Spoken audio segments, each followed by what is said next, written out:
In this devotional, I'm going to share with you three thoughts from Mark chapter 6, verses 34 through 44, where we'll discuss Jesus feeding the 5,000.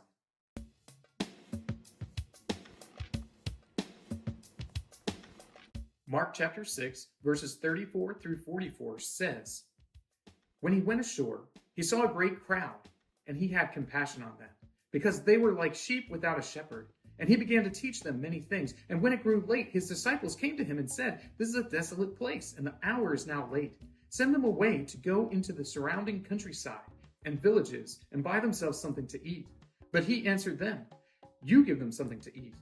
And they said to him, 'Shall we go and buy 200 denarii worth of bread and give it to them to eat?'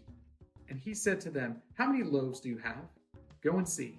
And when they had found out, they said, 5 and 2 fish. Then he commanded them all to sit down in groups on the green grass. So they sat around in groups by hundreds and by 50s. And taking the 5 loaves and the 2 fish, he looked up to heaven and said a blessing, and broke the loaves and gave them to the disciples to set before the people. And he divided the 2 fish among them all. And they all ate and were satisfied. And they took up 12 baskets full of broken pieces and of the fish. And those who ate the loaves were 5,000 men." This is one of those stories that we know about Jesus. We're familiar with it. If you have any familiarity with Jesus at all, you probably have some familiarity with the feeding of the 5,000. When Jesus feeds the 5,000, he is demonstrating so much of his own character to his disciples, to the folks around him, and to us. When Jesus goes to feed the 5,000, this is after he had spent a long time teaching. He was looking for a desolate place to go and to relax. He was looking for a chance to recover. And yet all of these people came and they found him. And this is when the feeding of the 5,000 takes place. So here are 3 thoughts from Mark chapter 6, verses 34 through 44, talking about Jesus feeds the 5,000. Thought number 1, compassion. Jesus is showing compassion in the feeding of the 5,000. And it begins before the idea of dinner even takes place. It begins when he and his disciples are sort of sneaking off to go to a lonely place where they can rest and relax from all of the teaching that they had been doing. Jesus is searching for that chance to recover from all of this work that's being done. But the crowds, they follow him. They figure out where he's going, and they go and they meet him there. They hurry up and make sure that they're in the place where Jesus is going to be when he shows up. And Jesus looks at these crowds and he has compassion upon them. He's concerned for them. They desire to hear his words. They desire to see what he can do. They desire to witness and experience these miracles that he is performing. So they are seeking him out, and Jesus has so much compassion for these people. He continues to teach even when these folks had already tired him out. He's going to continue on because they want to hear him. Jesus has further compassion when, after teaching all day, he recognizes that the people are hungry. His disciples say, "Send them off, get them out of here so they can go and get something to eat." And Jesus says, "Well, why don't we feed them? Why can't you give them something to eat?" And this is how he shows further compassion.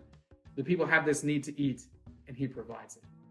Thought number 2, control. Jesus demonstrates his control over creation in the feeding of the 5,000. This is a major miraculous work. It's a major miraculous work because there are so many witnesses, people who have seen this take place. This is one of those miracles of Jesus that nobody is able to deny because so many people experienced it and participated in it. 5,000 men plus whatever women and children were there. We're talking about a huge number of people that Jesus is feeding. And it demonstrates the absolute control that Jesus has over creation. He's able to multiply bread and fish in such a way that what would be a meal for a single person suddenly becomes a meal for thousands. This is absolutely amazing, and it shows that Jesus has control over creation to a degree that we cannot even fully understand or wrap our minds around. Jesus has ultimate control in creation. Thought number 3, abundance. After everybody had eaten, after everybody had had their fill, they go around and they collect up everything that's left over. They collect up the leftovers, and we see that Jesus not only provided for all of these people, but he did so in abundance. So that way everybody could eat. Everybody could be completely satisfied. They could have their hunger removed for the moment. And he provided for them in abundance. This is a picture of the way that the Lord deals with us. The Lord deals with us with compassion. He deals with us with complete control, and he deals with us in abundance. And hasn't the Lord abundantly been gracious to us? He has given us so much grace. He has given us so much mercy. He has loved us so very well. He has dealt abundantly with us.